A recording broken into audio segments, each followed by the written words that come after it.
América é como um corpo, e sua saúde é um tripé: o patriotismo, a moralidade e a espiritualidade. Se alguém enfraquecer essas três áreas, a América desaba de dentro. Palavras de Joseph Stalin.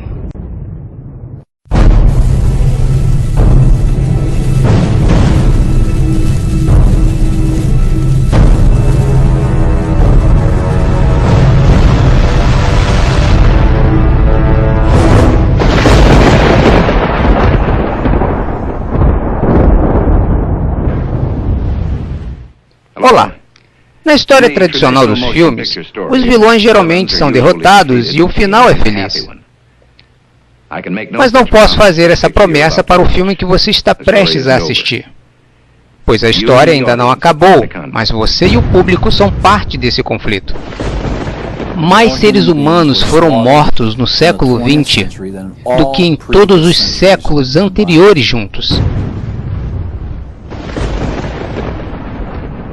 Nós estamos falando de um recorde oficial, 135 milhões de mortos. O objetivo deles é distanciar toda a nossa cultura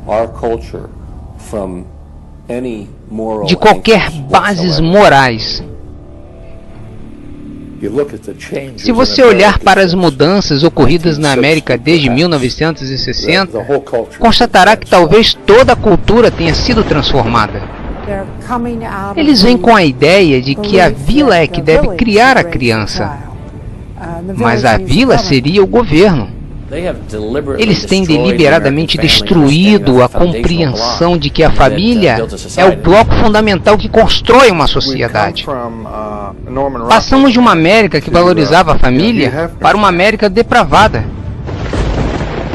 Se perdermos o formato judaico-cristão, estamos perdidos para sempre.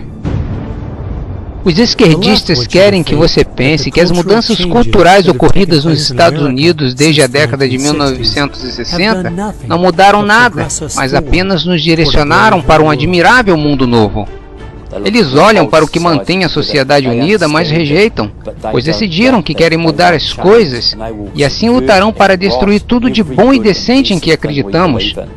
Porque eles têm uma ideia diferente de sociedade que significa substituir a atual, pois consideram ultrapassada. Este filme vai mostrar que o admirável mundo novo que os esquerdistas buscam nada mais é do que as fracassadas políticas e ideologias do comunismo que escravizou mais de 1/3 da população mundial durante o século XX. Ele vai mostrar que a maioria das pessoas de esquerda não são comunistas. São somente os chamados idiotas úteis mencionados por Lenin, usados para promover uma agenda socialista, que é o primeiro passo necessário para a implantação do comunismo. Eles basicamente tentam dizer que o próprio Estado é absoluto, que não há nenhuma lei superior ao Estado, e se não há nenhuma lei maior do que o Estado, não há nenhum recurso contra ele.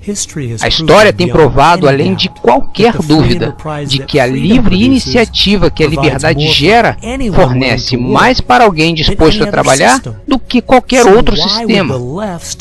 Então por que a esquerda ainda está empurrando sua agenda comunista para cima de nós? Há duas possibilidades aqui. Ou eles são ignorantes, ou são maldosos.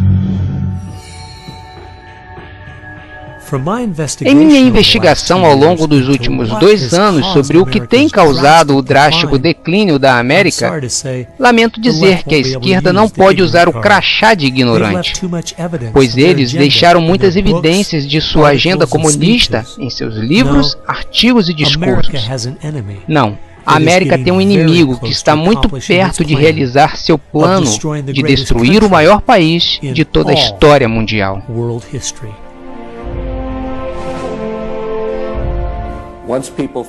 Quando as pessoas descobrirem isso, eles vão fazer o que as pessoas fazem em todos os lugares. Eles vão começar a protestar, eles vão começar a se revoltar.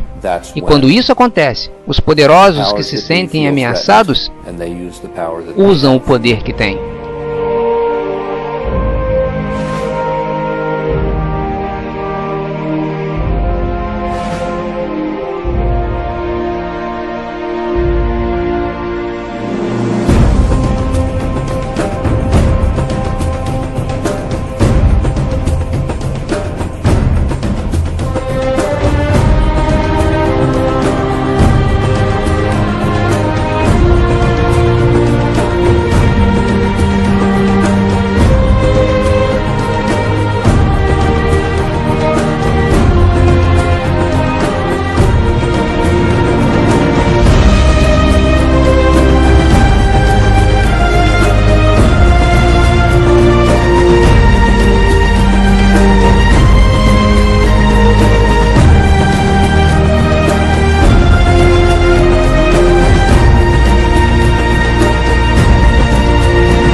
Agenda, o plano para a destruição da América.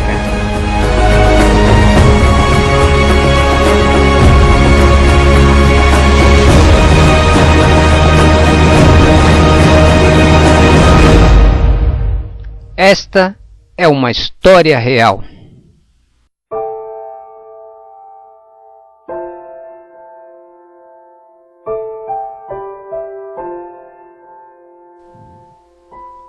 Esta história começou de fato para mim no verão de 1992. Eu recebi um telefonema de um senhor mais velho, um escritor, e ele me perguntou se eu poderia representá-lo numa reunião na Universidade de Berkeley, Califórnia. Ele me disse que o Partido Comunista na América estava dividido em sua ideia de como derrubar os Estados Unidos. Alguns ainda eram a favor de uma revolução armada e outros falavam de usar políticas públicas para atingir esse objetivo. E ele estava curioso com o que eles tinham a dizer, pois depois que o Muro de Berlim caiu e a União Soviética se dissolveu, o mundo inteiro estava dizendo que o comunismo estava morto. Então por que eles estavam reunidos? O que estavam pretendendo? Então a ideia de participar dessa reunião me pareceu interessante. E a primeira surpresa que tive foi quando entrei no auditório. Eu esperava que estivesse cheio dos radicais da faculdade, mas em vez disso, eram senhores de 50, 60 e 70 anos, profissionalmente trajados e com pastas. Então percebi que podia ser um pouco mais sério do que imaginava. Ouvi atentamente como eles elaboravam seus planos e sua agenda, como eles planejavam se infiltrar nas instituições americanas para nos influenciar na direção que eles queriam. Por exemplo, para destruir as nossas famílias, eles queriam promover a ideia de convivência ao invés da ideia de casamento. Queriam afastar as crianças dos pais com programas do governo para a idade cada vez mais jovens. Também queriam ficar por trás do movimento feminista porque foram muito bem sucedidos em fazer a cabeça das mulheres descontentes com casamento e maternidade. Já para destruir os negócios, eles queriam ficar por trás do movimento ambiental, pois viram no movimento ambiental a possibilidade de criar um mecanismo capaz de criar regulamento e burocracia suficiente para desestimular o crescimento dos negócios. E para destruir a nossa cultura religiosa e moral, eles disseram assim: se conseguirmos que os americanos aceitem a homossexualidade, então eles começarão a extinguir os tradicionais valores morais. Me lembro de ter pensado, este plano não parece muito realista. Pelo menos não é algo que eu deva me preocupar durante a minha vida. Então, 15 anos depois, fui nomeado pelo governador para ser um representante do estado naquela legislatura. Eu vivia no meu distrito há apenas 2 anos. Então pensei que seria uma boa ideia escrever uma carta todo mês para o editor. Cada mês escrevia sobre um assunto diferente. Em janeiro de 2008, estava pensando sobre o que escrever e me lembrei dessa reunião de 1992. Pensei nas metas que eles haviam traçado e onde a América estava hoje, e eu não podia acreditar em como eles tinham sido bem-sucedidos, pois as famílias estavam se desintegrando completamente e o movimento ambientalista se tornou a força mais poderosa para destruir o livre mercado. E leis sobre crimes de ódio estavam sendo analisadas, tornando crime dizer qualquer coisa contra o movimento homossexual. Então percebi que as pessoas precisavam saber o que estava acontecendo. Alguns dias depois de eu escrever a carta, as pessoas protestavam na capital Washington. Houve inclusive uma reportagem no Jornal da Noite. Comentários controversos agitaram os deputados hoje depois que um deputado novato alegou que a agenda comunista se infiltrou na opinião pública americana. E mais de 40 cartas tinham sido publicadas em resposta ao que eu havia dito.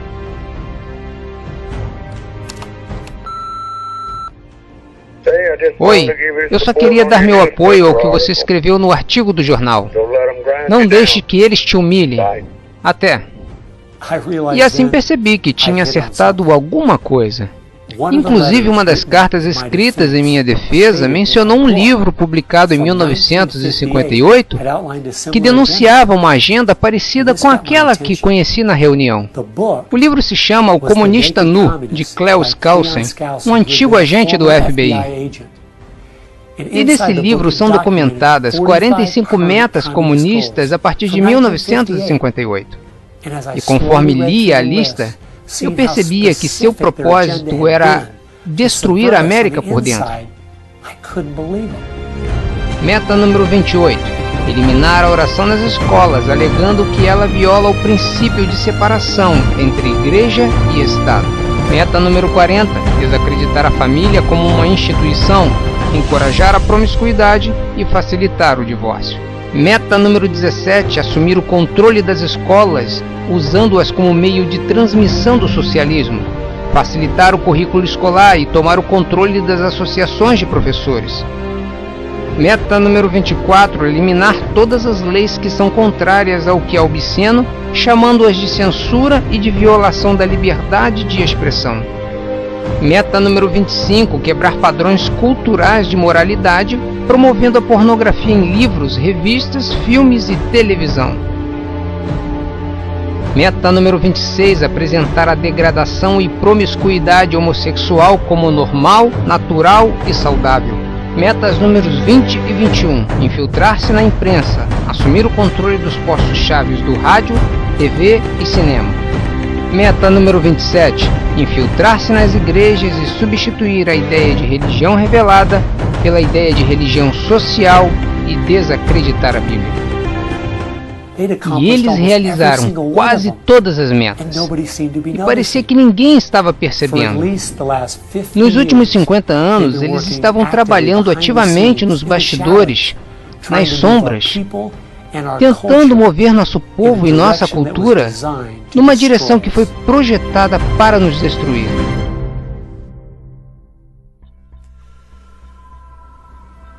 Alguém precisava descobrir a verdade sobre o que aconteceu com o nosso país. Será que todas essas metas muito específicas se realizaram por acidente? Ou havia algo abaixo da superfície apodrecendo de propósito a cultura americana? Então decidi buscar os fatos, entrevistando os meus escritores e palestrantes favoritos de todo o país. E estas são algumas das perguntas que eu fiz a eles.